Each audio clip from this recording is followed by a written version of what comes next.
नमस्कार दोस्तों, मैं हूं आपका दोस्त के बी। तो आज की इस वीडियो में हम हमारे देश में जो प्रोजेक्ट एलिफेंट शुरू हुआ था, हमारे देश में जो वर्तमान में कुल एलिफेंट रिजर्व हैं, इनके साथ साथ इस टॉपिक से जो आपकी परीक्षाओं में प्रश्न पूछे जा चुके हैं या आने वाले समय में पूछे जाने की संभावना है, उन सभी को यहाँ पर डिस्कस करने वाले हैं।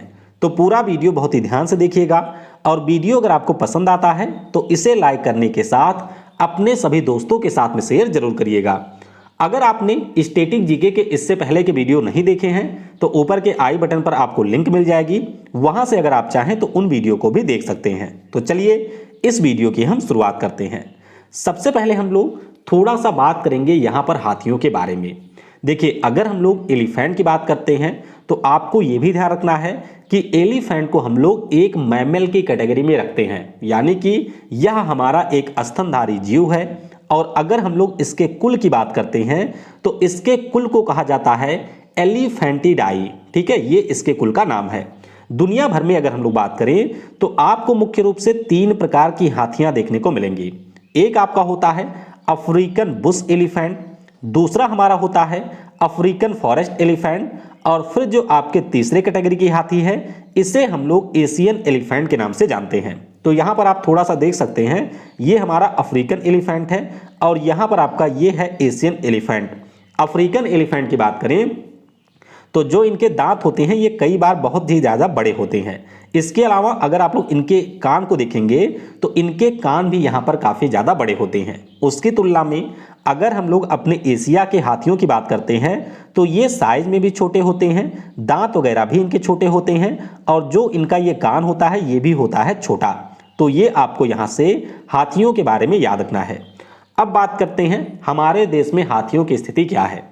तो अपने देश की बात करें तो मुख्य रूप से हमारे देश के 20 ऐसे राज्य हैं जहां पर आपको हाथी देखने को मिलेंगे।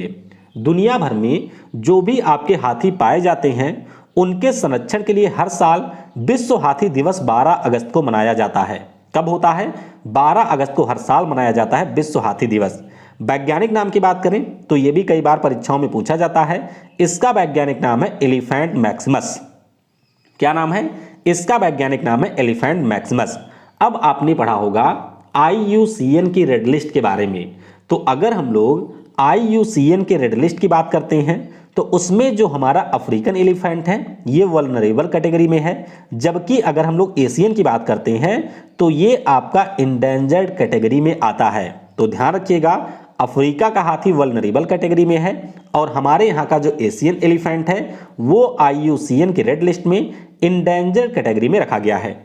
साइट्स की अगर हम लोग बात करें तो साइट्स का जो आपका परसिस्ट 1 है उसमें भी हाथियों को रखा गया है। तो ये पॉइंट आप लोग यहाँ से याद रखेंगे। वीडियो में हम लोग आगे बढ़ें उससे पहले मैं आपको बता दूं कि अनअकैडमी जो कि हमारे देश का नंबर 1 स्टार्टअप बन गया है 2021 में, यहाँ पर आपके हर संडे को होता है कॉम्बैट। कॉम्बैट होता क्या है? तो देखिए, इसमें आपको 40 क्वेश्चन करने होते हैं 50 मिनट में, और अगर आप लोग इसमें टॉप स्कोर पाते हैं तो उस स्थिति में आपको अनअकैडमी की तरफ से फ्री सब्सक्रिप्शन मिलता है, या फिर अगर आपकी रैंक थोड़ी सी नीचे होती है तो किसी भी सब्सक्रिप्शन पर आपको मैक्सिमम डिस्काउंट मिलता है। इसके अलावा जो भी लकी विनर होते हैं उनको बहुत सारे प्राइज भी दिए जाते हैं। अब सवाल ये आपके मन में आएगा कि इसका प्राइस क्या होता है? तो भैया ये बिल्कुल फ्री होती है, यानी कि आपको एक भी रुपया देने की जरूरत नहीं है। बस आपको पिन कमेंट में लिंक मिलेगा, उसके ऊपर आप क्लिक करिए, इसमें आप लोग इनरोल करिए। जो आपके SSC कैटेगरी का कॉम्बैट है ये दिन में 12 बजे होता है, बैंक कैटेगरी में आपके 10 बजे होता है और UPSC में होता है 11 बजे। तो बिल्कुल फ्री होता है, आपके सिलेबस के अकॉर्डिंग होता है उस पार्टिकुलर एग्जाम के। और जब यहां से आपसे कोड पूछा जाएगा तो बस इंटर करिएगा KV10 और फ्री में आप लोग ये टेस्ट दे सकते हैं। अनअकैडमी पर मेरी लाइव क्लासेस भी होती हैं, तो अगर आप लोग स्टैटिक जीके के साथ साथ करंट अफेयर और जनरल साइंस की एक बेहतर तरीके से तैयारी करना चाहते हैं तो मेरी लाइव क्लासेस से भी जुड़ सकते हैं, और ये क्लासेस भी आपके लिए बिल्कुल फ्री होती हैं। तो इसके लिए आपको मेरी प्रोफाइल का लिंक मिलेगा डिस्क्रिप्शन में, वहां से आप इसके ऊपर क्लिक करके मुझे फॉलो कर सकते हैं। इसके अलावा अगर आपको अनअकैडमी के ऊपर कोई भी सब्सक्रिप्शन परचेज करना है और उस सब्सक्रिप्शन के ऊपर आपको मैक्सिमम डिस्काउंट चाहिए तो आप लोगों को यूज करना है कोड KV10। देखिए, अनअकैडमी पर आपको बहुत सारी फ्री क्लासेस भी मिलती हैं, लेकिन अगर आप लोग एक सिस्टमैटिक वे में तैयारी करना चाहते हैं तो आपको प्लस सब्सक्रिप्शन यहां पर लेना चाहिए। अगर आप किसी भी कैटेगरी में प्लस सब्सक्रिप्शन लेना चाहते हैं तो ये मेरा नंबर है, इस पे आप कांटेक्ट करिए और आप यहाँ पर मैक्सिमम डिस्काउंट को भी अवेल कर सकते हैं। तो नंबर आप लोग जरूर याद रखिएगा, इस नंबर पर आप लोग कांटेक्ट कर सकते हैं या फिर अपने डाउट वगैरह भी पूछ सकते हैं। चलिए अब बात करते हैं हमारे देश में जो हाथियों की जनगणना की जाती है। देखिए अपने देश की बात करें तो हमारे यहाँ पर हर 5 साल पे हाथियों की गणना होती है। 2017 में जो आपकी गणना हुई थी हाथियों की, उसकी रिपोर्ट आई थी 2019 में और रिपोर्ट में बताया गया कि हमारे देश में जो कुल हाथी हैं उनकी संख्या हो चुकी है 29,964, यानी कि आप कह सकते हैं हमारे देश में लगभग 30,000 यहाँ पर हाथी हैं। अच्छा, 2017 में जो आपकी गणना हुई थी उसमें पहली बार एक काम किया गया था। काम क्या था? तो पहली बार इसमें यह भी काउंट किया गया कि हमारे देश में जो बंदी हाथी हैं उनकी संख्या कितनी है। बंदी हाथी का मतलब क्या है? जैसे आपने देखा होगा कि गांव वगैरह में कई बार लोग हाथियों को रखते हैं। पुराने समय में लोगों के शौक वगैरह भी रहते थे हाथियों को पालने के लिए। तो इस बार यानी कि 2017 में जो आपकी गणना हुई थी उसमें यह भी काउंट किया गया कि हमारे देश में बंदी हाथी कितने हैं। तो उसमें यह पता चला कि हमारे देश में जो बंदी हाथी हैं उनकी संख्या यहाँ पर 2454 है। और अगर हम बात करते हैं कि सबसे ज़्यादा कहाँ पर है बंदी हाथी, तो सबसे ज़्यादा आपको मिलेंगे असम में, जहाँ पर इनकी संख्या 905 है। तो ये सारे पॉइंट आपको यहाँ से ध्यान रखने हैं। अब बात करते हैं कि हाथियों की जो गणना है वो कैसे की जाती है। तो देखिए मैंने आपको बताया था कि जो हमारे टाइगर होते हैं उनकी गणना के लिए हम लोग एम स्ट्राइप ऐप का यूज करते हैं, लेकिन अगर हम लोग यहाँ पर हाथियों की बात करते हैं तो हाथियों का जो डंग होता है यानी कि जो गोबर होता है उसके डीके फार्मूला के आधार पर इनकी गणना की जाती है। राज्यों के अनुसार अगर हम बात करें तो कर्नाटक में आपको सबसे ज़्यादा हाथी मिलेंगे, यहाँ पर इनकी संख्या 6049 है।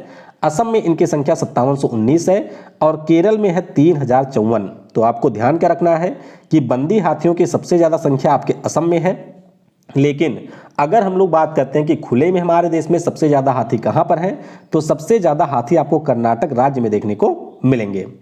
अब बात करते हैं कुछ अन्य महत्वपूर्ण चीज़ों के बारे में जो कि आपकी परीक्षाओं में बहुत ज़्यादा पूछी जाती हैं। देखिए जब हम लोगों ने टाइगर रिजर्व के बारे में पढ़ा था तो उस समय मैंने आपको बताया था वन्य जीव संरक्षण अधिनियम के बारे में, और उस समय मैंने आपको ये भी बताया था कि जो हमारा वन्य जीव संरक्षण अधिनियम है इसमें आपको टोटल 6 अनुसूचियाँ देखने को मिलेंगी। और मैंने आपसे बताया था कि जो हमारी पहली अनुसूची होती है इसमें अगर किसी भी जीव को रखा जाता है या स्पीसीज को रखा जाता है तो उसका मतलब है कि उसे सबसे ज़्यादा संरक्षण दिया जाता है। तो हाथियों की बात करें तो ये हमारे इस एक्ट के पहली अनुसूची में शामिल है, यानी कि सरकार की तरफ से इसको सबसे ज़्यादा संरक्षण दिया जाता है। वर्ष 2010 में हमारी भारत सरकार के द्वारा ये जो एशियाई हाथी है इसको राष्ट्रीय धरोहर पशु भी घोषित किया गया था। तो ये पॉइंट भी याद रखिएगा, ये बहुत परीक्षाओं में पूछा जाता है कि हमारे देश का राष्ट्रीय धरोहर पशु कौन सा है, तो ये है आपका हाथी। अच्छा, 2010 की बात हुई है तो इसी साल आपका जो डॉल्फिन मछली होती है उसको यहाँ पर घोषित किया गया था राष्ट्रीय विरासत पशु। तो दोनों के बारे में आप लोग याद रखेंगे। CMS यानी कि जो कंजर्वेशन ऑफ माइग्रेटरी स्पीसीज है उनका COP13 हुआ था गांधीनगर में, और इसमें जो हमारा एशियाई हाथी है उसको थ्रेटेंड माइग्रेटरी स्पीसीज की कैटेगरी में रखा गया था। इसका मतलब क्या है? इसका सिंपल सा मतलब है कि जो हमारे यहाँ पर हाथी हैं उनको यहाँ पर ऐसी कैटेगरी में रखा गया था कि जहाँ पर वो आपकी खतरे में रहने वाली प्रवासी प्रजातियाँ हैं। तो ये भी आप लोग यहाँ से याद रखेंगे। अब बात करते हैं कुछ अन्य महत्वपूर्ण चीज़ों की, जैसे कि कई बार परीक्षाओं में ये पूछा जाता है कि भारत में पहला हाथियों का अस्पताल कहाँ पर खुला था।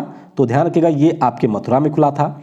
हमारे देश में जो पहला हाथी पुनर्वास केंद्र है यानी कि एलिफेंट रिहेबिलिटेशन सेंटर है ये आपके केरल के कोट्टूर में खोला गया था। पहला हाथी स्मारक कहाँ पर बना था? तो ये भी आपका 2019 में बना था आगरा मथुरा हाईवे के ऊपर, और इसको बनाया था वाइल्ड लाइफ SOS नाम के एक NGO ने। तो ध्यान रखेंगे हाथियों का पहला अस्पताल मथुरा में खोला गया। हमारे देश का जो पहला हाथी पुनर्वास केंद्र है ये केरल के कोट्टूर में खोला गया था, और जो पहला हाथी स्मारक है ये आपके आगरा मथुरा हाईवे के ऊपर खोला गया था। अब थोड़ा सा बात करते हैं एलिफेंट कॉरिडोर की। ये क्या होता है आइए इसको समझते हैं। जैसे कि अगर आप लोग इस पूरे रीजन को देख रहे होंगे जो ग्रीन कलर में है, तो ये हमारा है नीलगिरी वाला पूरा रीजन। अब नीलगिरी की अगर हम लोग बात करते हैं तो इसमें आपको कई सारे राष्ट्रीय पार्क वगैरह देखने को मिलेंगे। जैसे देख सकते हैं ये नागरहोल नेशनल पार्क हो गया, यहाँ पर बांदीपुर है। इसी प्रकार से आप तमिलनाडु की ओर आ जाएंगे तो सत्यमंगलम यहाँ पर आपको मिलेगा। तो जाहिर सी बात है कि अगर हमें हाथियों को रखना है और अगर हम लोग उन्हें किसी ऐसे स्थान पर रखेंगे जहाँ से वे अन्य स्थानों पर जा सकते हैं, तो हमें एक पार्टिकुलर रास्ता बनाना होगा कि जिससे जो हमारे हाथी हैं वो मानवों के साथ में ना आ सके। यानी कि अगर ये हमारा सत्यमंगलम टाइगर रिजर्व है, यहाँ से जो हमने हाथियाँ रखी हुई हैं, इन हाथियों को अगर बांदीपुर नेशनल पार्क तक जाना है तो सरकार का काम ये होता है कि उनके लिए एक स्पेशल रास्ता बनाएं जिससे हाथी उस रास्ते से होकर के बांदीपुर पहुँच जाएं और बांदीपुर से होकर के ये पहुँच जाए नागरहोल। अब आप कहेंगे कि हाथी इतना चलते क्यों हैं? तो देखिए कई बार क्या होता है कि जो हमारे जीव होते हैं वो किसी क्लाइमेट कंडीशन के कारण या फिर खाने वगैरह की तलाश में इस प्रकार से एक स्थान से दूसरे स्थान पर मूव करते रहते हैं। हाँ, हो सकता है कि उनका शादी वादी भी हुआ हो तो उसके लिए भी उनको जाना पड़ता हो, ससुराल वगैरह।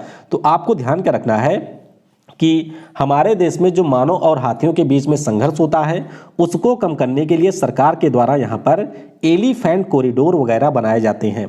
कॉरिडोर का सिंपल सा मतलब होता है कि एक हमारे हाथियों को आवास के एक हमारे जो हाथियों का आवास है उसको दूसरे आवास से जोड़ा जाए और इस प्रकार से जो हाथी हैं वो बिना मानव के संपर्क में आए एक स्थान से दूसरे स्थान तक जा सकें। तो इस प्रकार से हमारे देश में बहुत सारे एलिफेंट कॉरिडोर भी बनाए गए हैं। अब बात करते हैं प्रोजेक्ट एलिफेंट की। तो ध्यान रखिएगा कि भारत सरकार के द्वारा 1992 में जो हमारे हाथी हैं उनके संरक्षण के लिए, हाथियों और मानव के बीच में जो कॉन्फ्लिक्ट वगैरह हो जाता है उसको रोकने के लिए और बंदी हाथियों के लिए प्रोजेक्ट एलिफेंट की शुरुआत की गई थी। तो एग्जैक्ट आपको यही ध्यान रखना है कि जो प्रोजेक्ट एलिफेंट है ये 1992 में शुरू किया गया था। प्रोजेक्ट एलिफेंट की बात करें तो ये हमारी एक केंद्र प्रायोजित योजना है, यानी कि केंद्र सरकार के द्वारा इस योजना को चलाया जा रहा है। हमारे देश में अगर कुल हाथी रिजर्व की बात करें तो इनकी संख्या 30 है। अब देखिए कई जगह आप लोग 32 भी पढ़ेंगे, लेकिन मैं आपको बता दूं कि 2 हमारे अभी प्रपोज हैं, भारत सरकार ने उनको ऑफिशियली डिक्लेयर नहीं किया है, तो इसीलिए ऑफिशियल जो एलिफेंट रिजर्व हैं उनकी संख्या अभी है केवल 30। अब बात करते हैं कुछ अन्य महत्वपूर्ण तथ्यों के बारे में, जैसे कि परीक्षाओं में कई बार पूछ लिया जाता है कि जो एशियाई हाथी है वो किन राज्यों का राजकीय पशु है। तो ध्यान रखेंगे कर्नाटक का, केरल का और झारखंड का, इन राज्यों का जो हमारा राजकीय पशु है वो आपका होता है एशियाई हाथी, ये ध्यान रखेंगे। अगर हम बात करें कि हमारे देश का 30वां एलिफेंट रिजर्व कौन सा है, तो ये आपका है नागालैंड में स्थित सिंगफन एलिफेंट रिजर्व। कौन सा? नागालैंड में जो आपका सिंगफन एलिफेंट रिजर्व है ये हमारे देश का 30वां एलिफेंट रिजर्व है। फिर बात करें कि सबसे बड़ा एलिफेंट रिजर्व कौन सा है, तो कर्नाटक का जो मैसूर एलिफेंट रिजर्व है ये हमारे देश का सबसे बड़ा एलिफेंट रिजर्व है, यानी कि एरिया के पॉइंट ऑफ व्यू से। और अगर हम लोग नागालैंड के इटंकी की बात करते हैं तो ये आपके एरिया के दृष्टिकोण से हमारे देश का सबसे छोटा एलिफेंट रिजर्व है। तो ये सारे पॉइंट आपको यहाँ से ध्यान रखने हैं। अच्छा, मैंने आपको तो ये बता दिया कि हमारे देश में जो हाथियों की संख्या है वो 29,964 है। आप लोग कमेंट में मुझे ये बताइएगा कि दुनिया में जो सबसे ज़्यादा हाथी हैं वो किस देश में पाए जाते हैं, ये आपको नीचे कमेंट में बताना है। अब आइए हमारे देश में जो एलिफेंट रिजर्व हैं उनकी लोकेशन हम लोग मैप के माध्यम से देखते हैं। तो सबसे पहले बात करेंगे असम राज्य की। असम राज्य की बात करें तो हमारे देश में जो 30 एलिफेंट रिजर्व हैं उनमें से 5 अकेले ही आपको मिलेंगे असम में। तो आइए देखते हैं कौन कौन से हैं असम में। पहले हम लोग चलेंगे बिल्कुल मानस नेशनल पार्क के पास में, तो यहाँ पर आपको मिलेगा चिरांग रिपू एलिफेंट रिजर्व। क्या नाम है? Chirang Ripu elephant reserve. उसके बाद में यहाँ से आप पूरब की ओर चलेंगे तो यहाँ पर आपको मिलेगा सोनितपुर एलिफेंट रिजर्व। ये कई बार पूछा जाता है परीक्षाओं में, तो ध्यान रखिएगा सोनितपुर जो एलिफेंट रिजर्व है ये आपको असम में देखने को मिलेगा। फिर आप बिल्कुल पहुंच जाएंगे ईस्ट की तरफ तो यहाँ पर मिलेगा दिहिंग पटकई एलिफेंट रिजर्व। और मैंने आपको नेशनल पार्क वाले वीडियो में बताया था कि जो दिहिंग पटकई है ये पहले एक वाइल्ड लाइफ सेंचुरी हुआ करता था, लेकिन जो सरकार है असम की उन्होंने कहा कि ये हमारा होगा एक नेशनल पार्क। तो ध्यान रखिएगा जो आपका दिहिंग पटकई नेशनल पार्क है यहाँ पर प्रोजेक्ट एलिफेंट भी आपको देखने को मिलेगा। फिर आप थोड़ा सा नीचे की ओर आएंगे ब्रह्मपुत्र नदी के पास में, तो यहाँ पर है कार्बी एंगलोंग जो कि आपके काजीरंगा का ही हिस्सा है, ये भी हमारा एक एलिफेंट रिजर्व है। तो ध्यान रखेंगे आप लोग कि जो हमारा काजीरंगा नेशनल पार्क है, यहाँ पर आपको प्रोजेक्ट एलिफेंट भी देखने को मिलेगा, यहाँ पर प्रोजेक्ट टाइगर भी चल रहा है और ये आपके यूनेस्को का एक हेरिटेज भी है, तो काफ़ी ज़्यादा महत्वपूर्ण होता है काजीरंगा। उसके बाद में यहाँ पर जो आखिरी एलिफेंट रिजर्व है उसका नाम है धनश्री लंगडिंग एलिफेंट रिजर्व। क्या नाम है? Dhansiri Lungding elephant reserve. तो चिरांग रीपू, सोनितपुर, दिहिंग पटकई, कार्बी एंगलोंग काजीरंगा और धनश्री लंगडिंग एलिफेंट रिजर्व, ये जो 5 एलिफेंट रिजर्व हैं, पांचों आपको असम में देखने को मिलेंगे और ये हमारे देश के किसी भी राज्य में सर्वाधिक है। फिर बात करते हैं केरल राज्य की। तो केरल की बात करें तो यहाँ पर आपको 4 एलिफेंट रिजर्व देखने को मिलेंगे। सबसे पहले हम लोग ऊपर की ओर चलेंगे तो ये हमारा है वायनाड एलिफेंट रिजर्व। आपको याद होगा कि पिछली बार राहुल गांधी ने अमेठी के साथ साथ वायनाड से भी चुनाव लड़ा था, तो वायनाड में ये जीते थे, अमेठी में हार गए थे। तो ध्यान रखिएगा वायनाड में आपका एलिफेंट रिजर्व भी है। उसके बाद में आप थोड़ा सा और ईस्ट की तरफ आएंगे तो यहाँ पर आपको मिलेगा नीलांबर एलिफेंट रिजर्व। क्या नाम है? इसका नाम है नीलांबर एलिफेंट रिजर्व। इसके ठीक आप थोड़ा सा नीचे आएंगे तो यहाँ पर आपको मिलेगा अनामुदी एलिफेंट रिजर्व। तो अनामुदी आपका नेशनल पार्क भी है और यहाँ पर आपको प्रोजेक्ट एलिफेंट भी देखने को मिलेगा। फिर यहाँ का जो आखिरी है उसका नाम है पेरियार एलिफेंट रिजर्व। तो वायनाड, नीलांबर, अनामुदी और पेरियार, ये जो चारों एलिफेंट रिजर्व हैं ये आपको केरल राज्य में देखने को मिलेंगे। फिर बात करते हैं तमिलनाडु की। तो तमिलनाडु की बात करें तो यहाँ पर भी आपको कई सारे एलिफेंट रिजर्व देखने को मिलेंगे। पहला हमारा है कोयम्बटूर एलिफेंट रिजर्व। क्या नाम है? Coimbatore elephant reserve. यहाँ से आप थोड़ा सा पश्चिम की ओर जाएंगे तो यहाँ पर आपको मिलेगा अनामलाई एलिफेंट रिजर्व। तो कोयम्बटूर, अनामलाई, उसके बाद में यहीं पर आप नीचे आएंगे तो नीलगिरी एलिफेंट रिजर्व देखने को मिलेगा। वैसे अगर हम बात करें तो ये पूरा आपका नीलगिरी में ही आता है, बस नाम इसके थोड़े अलग अलग हैं। तो ध्यान रखेंगे आप लोग, अनामलाई, कोयम्बटूर और नीलगिरी। इसके अलावा एक आपको ईस्ट की तरफ मिलेगा जिसका नाम है श्रीबिल्लिपुत्तूर एलिफेंट रिजर्व। मैंने आपको टाइगर रिजर्व वाले वीडियो में बताया था कि जो हमारा मेघामलाई श्रीबिल्लिपुत्तूर है उसको यहाँ पर प्रोजेक्ट टाइगर में शामिल कर लिया गया है, जो कि हमारे देश का 51वां टाइगर रिजर्व बना था। तो यहाँ पर आपका प्रोजेक्ट एलिफेंट पहले से ही चल रहा है। तो ध्यान रखेंगे आप लोग कि आपके तमिलनाडु में टोटल 4 एलिफेंट रिजर्व हैं जिनमें से अनामलाई, कोयम्बटूर, नीलगिरी और श्रीबिल्लिपुत्तूर है। अगला राज्य है उड़ीसा। उड़ीसा की बात करें तो यहाँ पर वैसे आपको 3 देखने को मिलेंगे। एक हमारा है संबलपुर एलिफेंट रिजर्व, फिर हमारा दूसरा है मयूरभंज एलिफेंट रिजर्व और फिर आप थोड़ा सा नीचे आएंगे तो यहाँ पर मिलेगा महानदी एलिफेंट रिजर्व। मयूरभंज, संबलपुर और महानदी, ये तीनों आपको मिलेंगे उड़ीसा में। उड़ीसा में एक हमारा प्रस्तावित भी है जिसका नाम है यहाँ पर बैतामी एलिफेंट रिजर्व। ध्यान रखिएगा कि बैतामी अभी गवर्नमेंट के द्वारा डिक्लेयर नहीं हुआ है ऑफिशियल, बस राज्य सरकार ने इसको बनाने की बात कही है।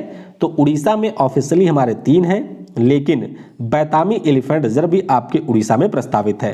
तो संबलपुर, मयूरभंज और महानदी, ये तीनों आपको मिलेंगे उड़ीसा में।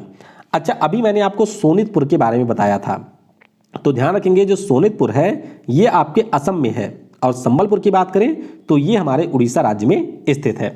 फिर बात करते हैं कर्नाटक की। तो कर्नाटक की बात करें तो यहाँ पर आपको डांडेली एलिफेंट रिजर्व मिलेगा। मैंने आपको अंसी नेशनल पार्क के बारे में बताया था, मैंने आपको अंसी नाम का जो हमारा टाइगर रिजर्व था उसके बारे में बताया था, तो वही आपका है यहाँ पर डांडेली एलिफेंट रिजर्व। उसके बाद में हम बात करते हैं यहाँ पर अगला जो हमारा एलिफेंट रिजर्व है उसका नाम है मैसूर एलिफेंट रिजर्व। मैसूर का नाम आपको इसलिए ध्यान रखना है कि एरिया के दृष्टिकोण से हमारे देश का जो सबसे बड़ा एलिफेंट रिजर्व है वो आपके कर्नाटक में स्थित है और इसका नाम है मैसूर एलिफेंट रिजर्व। तो मैसूर एलिफेंट रिजर्व और डांडेली एलिफेंट रिजर्व ये दोनों आपको कर्नाटक में देखने को मिलेंगे। फिर बात करते हैं अरुणाचल प्रदेश की। तो अरुणाचल प्रदेश की बात करें तो यहाँ पर आपको मिलेगा कामेंग एलिफेंट रिजर्व और एक एलिफेंट रिजर्व अरुणाचल के नाम पर ही है जिसका नाम है दक्षिण अरुणाचल एलिफेंट रिजर्व, यानी कि कामेंग एलिफेंट रिजर्व और दक्षिण अरुणाचल एलिफेंट रिजर्व, ये दोनों आपको अरुणाचल प्रदेश में देखने को मिलेंगे।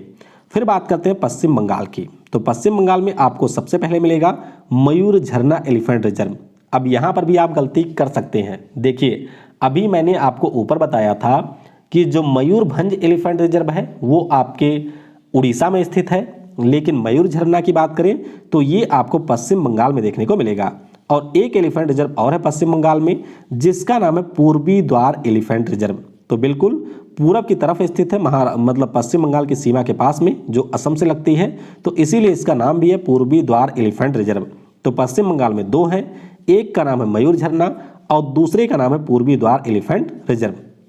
फिर चलते हैं नागालैंड में। तो नागालैंड में मैंने अभी आपको बताया कि यहाँ पर सिंगफन एलिफेंट रिजर्व है, जो कि हमारे देश का 30वें नंबर का एलिफेंट रिजर्व है। तो ये आपकी परीक्षाओं में कई बार पूछ लिया जाता है, क्योंकि सबसे नवीनतम आप इसे कह सकते हैं। तो एलिफेंट रिजर्व जिसका नाम है सिंगफन, वो आपको नागालैंड में देखने को मिलेगा। उसके बाद में नागालैंड में एक हमारा और है जिसका नाम है इटंकी। तो सिंगफन और इटंकी ये दोनों आपको मिलेंगे नागालैंड में। इटंकी आपके लिए क्यों खास है? क्योंकि मैंने अभी आपको बताया कि एरिया के पॉइंट ऑफ व्यू से अगर हम लोग अपने देश के सबसे छोटे एलिफेंट रिजर्व की बात करते हैं तो वो आपको इटंकी में देखने को मिलेगा। तो सिंगफन आपके नागालैंड में है और इटंकी आपको मिलेगा नागालैंड में। फिर बात करते हैं उत्तर प्रदेश की। तो उत्तर प्रदेश में सिर्फ एकमात्र एलिफेंट रिजर्व है और उसका नाम ही है उत्तर प्रदेश एलिफेंट रिजर्व। क्या नाम है? Uttar Pradesh elephant reserve. तो चलिए आपके लिए यहाँ पर एक प्रश्न है, आपको नीचे कमेंट में ये बताना है कि उत्तर प्रदेश का ये जो एलिफेंट रिजर्व है ये आपको किस जिले में देखने को मिलेगा। तो ये आप नीचे कमेंट में बताइएगा। अगला हमारा है झारखंड। तो झारखंड में सिर्फ आपको एक देखने को मिलेगा और इसका नाम है सिंहभूमि एलिफेंट रिजर्व। अब देखिए, अभी मैंने आपको सिंगफन के बारे में बताया और ये हमारा है सिंहभूमि। तो सिंहभूमि की बात करें तो ये आपको झारखंड में देखने को मिलेगा और अगर हम लोग सिंगफन की बात करें तो सिंगफन आपको मिलेगा नागालैंड में। तो दोनों में कंफ्यूज बिल्कुल भी मत होइएगा। फिर बात करते हैं आंध्र प्रदेश की। तो आंध्र प्रदेश में जो एलिफेंट रिजर्व है इसका नाम है रायला एलिफेंट रिजर्व। क्या नाम है? Raila elephant reserve. और ये आंध्र प्रदेश का एकमात्र एलिफेंट रिजर्व है। फिर बात करते हैं मेघालय राज्य की। तो मेघालय राज्य में आपको जो मिलेगा इसका नाम है गारो हिल्स एलिफेंट रिजर्व। क्या नाम है? गारो हिल्स एलिफेंट रिजर्व। फिर चलते हैं उत्तराखंड में। तो उत्तराखंड की बात करें तो यहाँ पर आपको मिलेगा शिवालिक एलिफेंट रिजर्व। उत्तराखंड में भी एक ही है जिसका नाम है शिवालिक एलिफेंट रिजर्व। उसके बाद में बात करेंगे हम लोग छत्तीसगढ़ की। तो छत्तीसगढ़ की बात करें तो यहाँ पर भी इस समय एकमात्र एलिफेंट रिजर्व है जिसका नाम है बादल खोल तमोर पिंगला एलिफेंट रिजर्व।